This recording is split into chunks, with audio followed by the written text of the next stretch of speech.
Vamos a seguir comentando sobre el libro El mundo de Sofía de Agustín Gardner.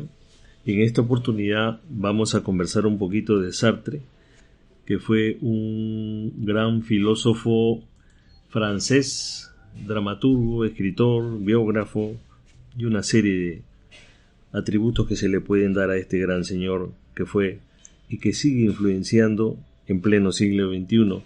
En el libro de Sofía se lee que el hombre es el único ser vivo que es consciente de su propia existencia.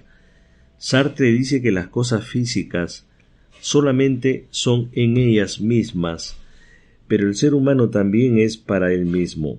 Ser persona es algo muy diferente a ser una cosa. En eso estaba de acuerdo.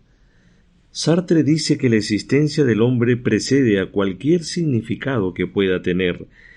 El que yo exista precede, por lo tanto, a lo que soy. La existencia precede a la esencia, dice Sartre. Por esencia entendemos aquello de lo que algo consta, es decir, la naturaleza de una cosa. Pero, según Sartre, el hombre no tiene una naturaleza innata, por lo tanto el hombre tiene que crearse a sí mismo, tiene que crear su propia naturaleza o esencia, lo que dice este gran señor Sartre, un gran filósofo, como lo repito, que influye hasta ahora en el siglo XXI. Tiene que crear su propia naturaleza o esencia, porque esto no es algo que venga dado de antemano. A través de toda la historia de la filosofía, los filósofos han intentado dar una respuesta a qué es el hombre, qué es el hombre, o qué es la naturaleza humana. Pero Sartre pensaba que el hombre no tiene una tal naturaleza eterna en que refugiarse. Por eso tampoco sirve preguntar por el sentido de la vida en general.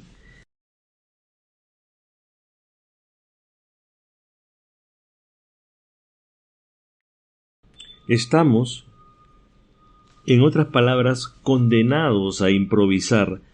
Somos como actores que entran en un escenario sin tener ningún papel estudiado de antemano, ningún guión con el argumento, ningún apuntador que nos pueda susurrar al oído lo que debemos hacer. Tenemos que elegir por nuestra cuenta cómo queremos vivir. En cierta manera es verdad. Si en la Biblia o en un libro de texto de filosofía pudiéramos consultar cómo debemos vivir, estaría muy bien. Pero cuando el hombre se da cuenta de que existe y de que va a morir y de que no tiene nada a lo que agarrarse, entonces esto crea angustia, según Sartre. Recordarás que la angustia también era la característica de la descripción de Kierkegaard de un hombre que se encuentra en una situación existencial.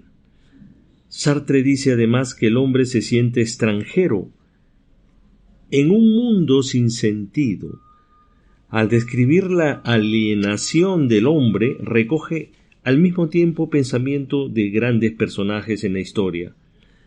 La sensación del hombre de ser un extranjero en un mundo crea un sentimiento de desesperación, aburrimiento, asco y absurdo. Sigue siendo bastante corriente sentirse deprimido o pensar que todo es un rollo. Sartre describió al ser urbano del siglo XX. Recordarás que los humanistas del Renacimiento habían señalado casi triunfalmente la libertad y la independencia del ser humano. Sartre, por el contrario, consideró la libertad del hombre como una condena.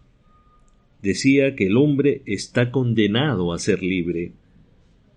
Condenado porque no se ha creado a sí mismo, y sin embargo es libre, porque una vez que ha sido arrojado al mundo, es responsable de todo lo que hace. Esto es precisamente el punto clave de Sartre, pero somos individuos libres y debido a nuestra libertad estamos condenados a elegir durante toda la vida. No existen valores y normas eternas por las que el hombre podía regirse. Precisamente por eso resulta tan importante las elecciones que hacemos, porque somos completamente responsables de todos nuestros actos. Sartre destaca precisamente que el hombre jamás debe eludir la responsabilidad de sus propios actos. Por eso tampoco podemos librarnos de nuestra responsabilidad amparándonos en que tenemos que ir al trabajo, por ejemplo, o que tenemos que dejarnos dirigir por ciertas normas de la sociedad sobre cómo debemos de vivir. La persona que de esta forma va entrando en esa masa anónima se convierte en un hombre impersonal de esa masa. Él o ella se ha refugiado en la mentira de la vida, porque la libertad humana nos exige poner algo de nosotros mismos, existir auténticamente. Y esto es aplicable ante todo a nuestras elecciones éticas. No podemos echar nunca la culpa a la naturaleza humana, a la frágil humana o cosas parecidas. Ocurre de vez en cuando que hombres, algo entrados en años, se comportan como si no lo fueran, y que en el último término echan la culpa al viejo Adán. Pero un tal viejo Adán no existe. No es más que una figura a la que nos agarramos para eludir la responsabilidad de nuestros propios actos.